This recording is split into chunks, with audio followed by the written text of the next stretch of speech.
Mais de 1 milhão de pessoas já fizeram o recadastramento do cartão do SUS em Salvador, grande parte por meio do site implantado pela Secretaria Municipal da Saúde, que na última quinta-feira sofreu uma instabilidade, o que gerou reclamações por parte dos usuários. Sobre o recadastramento e as atualizações da saúde em Salvador, a gente conversa agora com o secretário municipal da Saúde, Léo Prats, mais uma vez nosso convidado aqui no Issa Bahia. Seja bem-vindo, bom dia, secretário. Bom dia, Jefferson, bom dia, Fernando. Estava até com saudade desse convite de amanhecer conversando aí com vocês e com seus ouvintes. O senhor é sempre bem-vindo aqui, para nós também é uma grande satisfação. Os moradores de Salvador têm agora até o fim do mês, não é isso? Para efetuar o recadastramento do cartão do SUS. São quantos os usuários do SUS que ainda não atualizaram os dados, secretário? Olha, o que nós temos na verdade, na nossa base de dados é cerca de 1.600.000 pessoas, né, em termos de usuários de Salvador. Porém, Jefferson, eu quero historiar para você, Fernando, para os seus ouvintes, por que desse recadastramento. O governo federal resolveu mudar a fórmula de financiamento da atenção primária no Brasil, ou seja, das unidades básicas de saúde, do posto de saúde, para seu ouvinte entender. Hoje, ele é feito pelo número de, a grosso modo, né, pelo número de profissionais que você tem na atenção primária e pela per capita, ou seja, pelo número de habitantes da cidade. Esse modelo nós consideramos mais adequado. Por quê, Jefferson? Porque esse é um modelo que privilegia as áreas mais vulneráveis. Ele não leva em consideração, vamos dizer, somente a população. O modelo que o governo federal passará a adotar no ano que vem, lembrando que não há nenhum prejuízo sobre a gestão do ACM Neto, que nós estamos fazendo nesse momento, é cuidar do futuro da saúde das pessoas, né? Ele passa a adotar um modelo de que o financiamento praticamente se encerra no número de pessoas, dos usuários de saúde, ou seja, no número de cadastros. Na nossa visão, isso é trazer uma visão industrial para dentro da saúde pública, o que nós não consideramos adequado. Por exemplo, para lhe dar grosso modo em Salvador, nem se eu quisesse nas ilhas, eu vou ter o número de cadastros que são necessários para 3 unidades básicas de saúde. Por quê? Porque eu não tenho esse número de habitantes lá, mas eu considero fundamental a presença daquelas unidades, porque, na minha visão, o Estado tem que estar onde as pessoas mais precisam. Então, o que isso vai acarretar no ano que vem, por exemplo, em relação às unidades das ilhas, você vai vir a ter um subfinanciamento. Por isso que é importante, nós temos feito o apelo, que mesmo aquelas pessoas que não são usuários corriqueiros do sistema público de saúde, façam o seu cadastro. Por quê? Porque muitas vezes, por exemplo, amigos meus de classe média, eles vão ao posto de saúde vacinar os filhos. Então, é importante que a gente tenha o maior número de cadastros possível para poder aumentando esse valor do número de cadastros, você possa compensar unidades que vão estar subfinanciadas a partir do ano que vem. Ou seja, para que nós possamos garantir toda a extensão e toda a expansão que o prefeito ACM Neto fez durante esses anos e que é importante para a população no sistema público de saúde. Quem deixar de fazer esse recadastramento ou cadastramento, não é? Atualização dos dados do SUS, fica sujeito a algum tipo de privação em relação aos serviços prestados pelo SUS? Olha, o Ministério da Saúde não colocou nenhum tipo de penalidade individual, tá, Jefferson? E a grosso modo, para você compreender, mesmo que ela não faça até 30 de setembro, quando ela for no posto, utilizar o posto, será feito pela secretaria.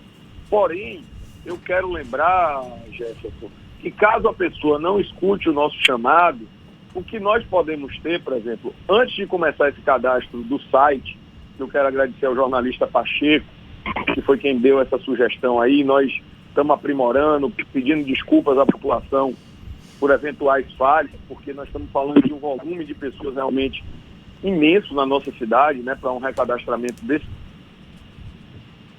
E então, essa questão do site.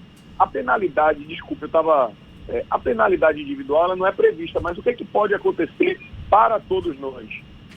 Até quinta-feira, quando a gente trouxe essa inovação do site, eu acho que foi um grande acerto aí. Como você disse, a maioria dos 485 mil pessoas que se cadastraram foi pelo site.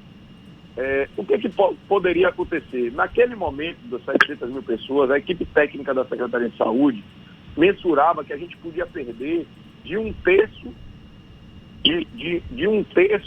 a cerca de metade do financiamento que nós recebíamos no ano passado, foi de cerca de 121 milhões de reais. Então a penalidade nesse sentido não é só em relação ao cidadão, Jefferson, a penalidade é mais coletiva, porque sem esse dinheiro vai ficar impossível para o próximo prefeito. Eu quero lembrar que nós não estamos pensando em nós, a nossa gestão termina 31 de dezembro, a gente está pensando no futuro da saúde das pessoas. O que pode acarretar com isso, Jefferson, é se nós não conseguirmos manter esse atual nível de financiamento, com a queda da arrecadação que advém da crise econômica gerada pela pandemia.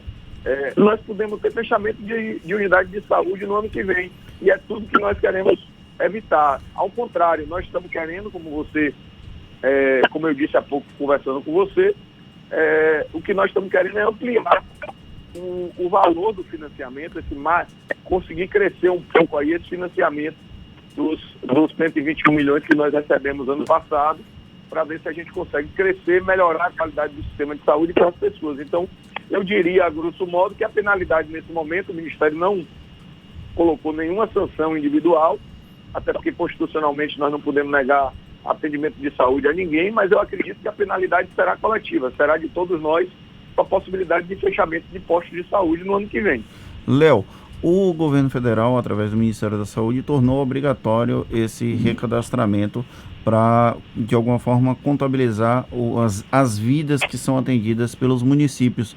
Mas por que não partiu do próprio Ministério da Saúde esse processo de recadastramento, utilizando, por exemplo, essa lógica da internet como uma plataforma para que todos os cidadãos brasileiros fizessem esse recadastramento? Houve esse pleito por parte da Prefeitura para que o próprio Ministério da Saúde encampasse essa batalha, digamos assim?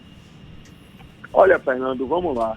Primeiro, o seguinte, se eu não concordo com essa mudança no financiamento, eu tenho deixado isso claro, eu torço para que o governo federal dê certo. Eu não sou daquelas pessoas que fazem o quanto pior, melhor. O presidente da República é o presidente de todos nós, apesar de eu não ter votado nele, ele é o presidente de todos nós. E eu torço para que ele dê certo, porque aí o Brasil vai dar certo. Então, porém, eu tenho que fazer justiça. O governo federal não teria condições de fazer isso. Por quê, Fernando? Porque esse sistema nosso que a gente está fazendo é inovador, porque ele faz 3 ações, digamos assim. Primeira ação, ele colhe a informação do cidadão. Colhida a informação do cidadão, a gente tenta ser rápido. Se ele está no banco de dados federal, do Ministério, ele botou o RG, já preenche automaticamente a ficha dele. Depois ele faz a segunda ação que ele faz, ou seja, a segunda ação é essa, ele cruza com o Banco Federal de Dados.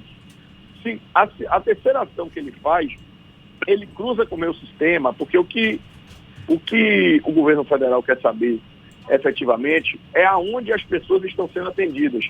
Então ele faz um cruzamento com o meu sistema, que chama Sistema Vida, que aí ele pega o seu dado, por exemplo, o dado de Fernando, e vê a unidade ou que você está sendo atendido ou mais próximo da sua casa para vincular o seu cadastro. Que essa é uma exigência do governo federal, e isso eu considero adequado, porque se a lógica apesar de eu não concordar com a lógica, se a lógica é saber aonde as pessoas estão sendo atendidas, porque o que eu acho que vai acontecer, Fernando, com a audiência que vocês têm no interior também.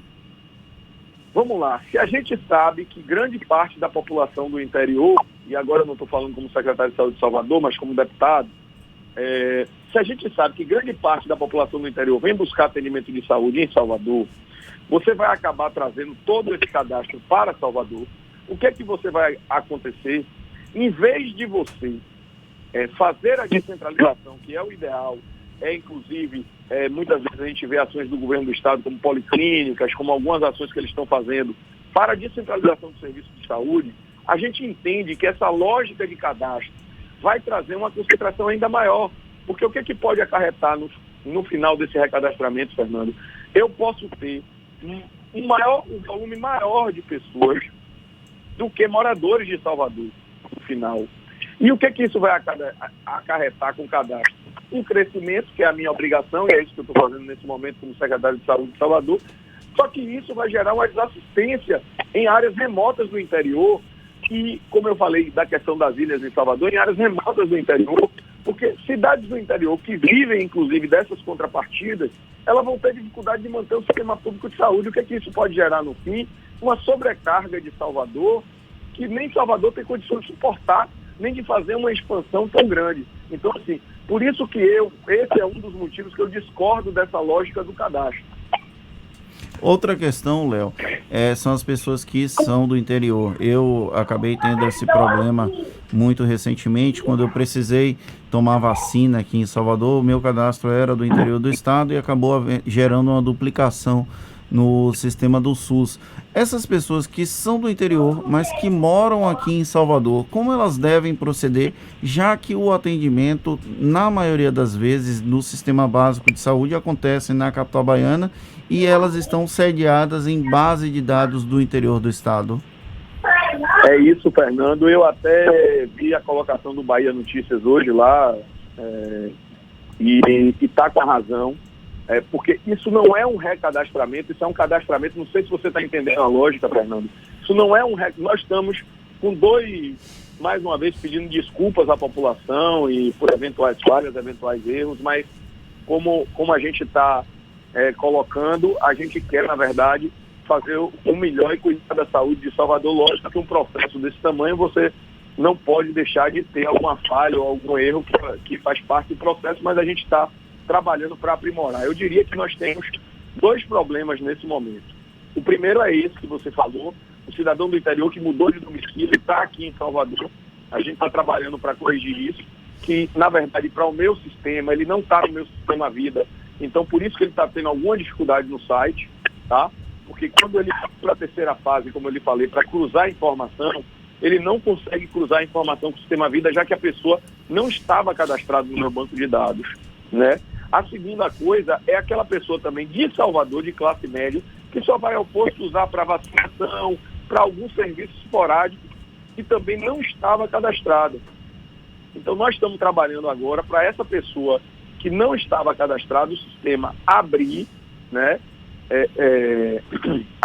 abrir online. O NTI está trabalhando isso, trabalhou durante toda a madrugada. Eu diria que tem esses dois probleminhas aí, que nós estamos corrigindo ao longo do tempo, que são segmentos da população, mas que, na verdade, não são recadastro, porque o que o SUS estava fazendo era um recadastramento. Mas quando a gente foi observar os movimentos, tem um movimento também, até por nosso apelo, e a gente quer agradecer essas pessoas que estão buscando ajudar a sua cidade, de pessoas que não estavam no nosso banco de dados. E isso será corrigido até no final da semana. Léo, esse novo modelo de financiamento de custeio da chamada atenção primária à saúde, né, no âmbito do SUS, foi instituído em novembro do ano passado. Por que só agora que está tendo uma publicidade maior no sentido de convocar as pessoas para o cadastramento ou recadastramento dos dados do SUS e já meio que na reta final pegando muita gente de surpresa? Não, olha, Jefferson, vamos lá. Essa foi uma crítica, quanto mais aí que houve, eu acreditaria a algumas coisas. Vamos lá. Se você pegar aí, por exemplo, houve uma crítica de que você está falando aí com correção, que essa decisão foi de novembro. Se você pegar meu Instagram, eu estava olhando até para poder, no dia 5 de dezembro, a gente lançou uma campanha chamada Atualize. E nós fomos, ao longo do tempo, segmentando. Por exemplo, de dezembro a fevereiro ou a março, mais ou menos, nós lançamos uma campanha grande de recadastramento, primeiro dos usuários do Bolsa Família. Por que isso, Jefferson? Porque os usuários do Bolsa Família são aquelas pessoas que, no nosso entendimento, mais precisam do sistema público de saúde. Então, de dezembro a março, nós lançamos aí uma grande campanha, uma grande ação, inclusive funcionando aos sábados. No dia 14 de dezembro, por exemplo, foi um sábado. Eu fiz questão de pegar o histórico lá na secretaria, ontem eu estava observando isso. 14 de dezembro foi um sábado, os postos de saúde todos abriram para recadastrar os usuários do Bolsa Família.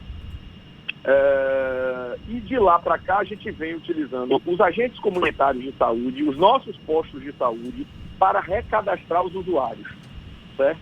Aí você pergunta, e por que, Léo, só agora ganhou uma dimensão? Em dezembro de 2019, o governo federal lança uma portaria, Jefferson, para viabilizar um recurso de divulgação massiva. Porém, esse recurso só saiu há cerca de 10 a 15 dias atrás. Nós já estávamos em restrição eleitoral, o que eu considero, Jefferson, um acerto. Nós só ganhamos visibilidade, Jefferson, por conta de televisão, rádios, sites como Bahia Notícias, jornais como o À Tarde, que chamou a atenção das pessoas. Com todo o investimento, com todos os problemas que nós enfrentamos, eu quero lembrar que nós enfrentamos um surto de dengue, zika e chikungunya, uma crise de profissionais de saúde, de médicos especificamente, e enfrentamos uma pandemia. Logicamente, essa comunicação ela fica prejudicada pela força das outras comunicações. Agora, o trabalho não deixou de ser feito, tanto que até quinta-feira, quando a gente começou a campanha massiva na rádio e TV, e jornais e sites, nós já tínhamos cadastrado 700 mil pessoas. Tá certo. Secretário Léo Prats, secretário municipal da Saúde, mais uma vez conversando conosco aqui no Issa Bahia. Muito obrigado pela disponibilidade, bom dia e até uma próxima. Bom dia, sempre à disposição aí de você e Fernando, Jefferson. Forte abraço. Prazer todo nosso e olhe, mais uma conversa que vai estar disponível na íntegra, logo mais nos nossos canais no YouTube, Spotify, iTunes e Deezer, 7h57 na Tarde FM.